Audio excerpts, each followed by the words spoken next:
আসসালামু আলাইকুম। আজকে আমরা এমন একটি দোয়া স- সম্পর্কে জানব, যে দোয়া পড়লে সরাসরি জান্নাতে যাওয়া যাবে, যে দোয়ার আমল করলে সরাসরি আল্লাহ তাআলা জান্নাত দান করবেন। সুবহানাল্লাহ।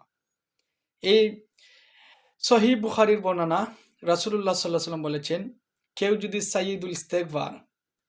সাইয়্যিদুল ইস্তেগফার সকালে পড়ে এবং এই দিনের ভিতরে মারা যায়, তাহলে সে জান্নাতি বলে গণ্য হবে।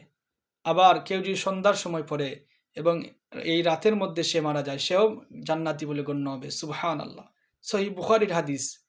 বুখারী শরীফ এই পৃথিবীর মধ্যে কুরআন শরীফের পরে সবচেয়ে বিশুদ্ধ কিতাব বুখারী শরীফ। এই বুখারীর শরীফে উল্লেখ রয়েছে এই হাদিসটি। তাহলে আজকে আমরা এই দোয়াটি শিখব এবং আমল করার চেষ্টা করব ইনশাআল্লাহ। এই দোয়াটি হচ্ছে, اللهم أنت ربي لا إله إلا أنت خلقتني وأنا عبدك وأنا على عهدك ووعدك ما استطعت أعوذ بك من شر ما صنعت أبوء لك بنعمتك علي وأبوء بذنبي فاغفر لي فإنه لا يغفر الذنوب إلا أنت। এর বাংলা অনুবাদ হচ্ছে, হে আল্লাহ, আপনি আমার পালনকর্তা, আপনি ছাড়া কোনো মাবুদ নেই, কোনো উপাস্য নেই। আপনি আমাকে সৃষ্টি করেছেন আর আমি আপনার বান্দা। আমি আমার সাধ্যমতো আপনার সাথে অঙ্গীকার ও ওয়াদা রক্ষা করি। আমি আমার কৃতকর্মের মন্দ দিক হতে আপনার নিকট আশ্রয় চাই। আমি আমার উপর আপনার নিয়ামত স্বীকার করছি এবং আমার গুনাহসমূহ স্বীকার করছি। অতএব আপনি আমাকে ক্ষমা করে দিন। আর আপনি ছাড়া গুনাহ ক্ষমা করার কেউ ক্ষমতা রাখে না। সুবহানাল্লাহ। এই দুয়ার ইংরেজি ট্রান্সলেট হলো,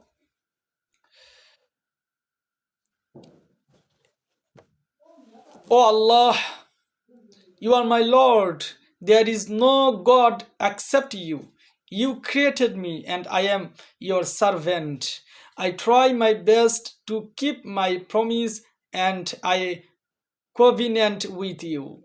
I seek refuge in you from the evil of what I have done.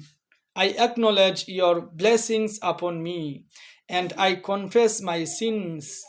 So forgive me, for none can forgive sins except you. সুতরাং এই দোয়া আমরা শিকার চেষ্টা করব। আমি আমার ইউটিউব এবং ফেসবুক চ্যানেলের ডেসক্রিপশন বক্সে এই দোয়াটি লিখে দিব বাংলা অর্থসহ। আমরা এই দোয়া বাংলা অর্থসহ শিকার চেষ্টা করব, কারণ এই একটি মাত্র দোয়া, কেউ যদি অন্তরে বিশ্বাস নিয়ে এই দোয়ার আমল করে, তাহলে অবশ্যই আল্লাহ তাআলা তাকে জান্নাত দান করবেন এই একটি দোয়ার বিনিময়ে। সুবহানাল্লাহ। কত পাওয়ারফুল, কত বড় দোয়া। এই দোয়ার মাধ্যমে আমরা এই দোয়া শিকার চেষ্টা করব এবং আমল করার চেষ্টা করব ইনশাল্লাহ। আমি এই দোয়া সবসময় পড়ার চেষ্টা করি। আসসালামু আলাইকুম রহমতুল্লাহ।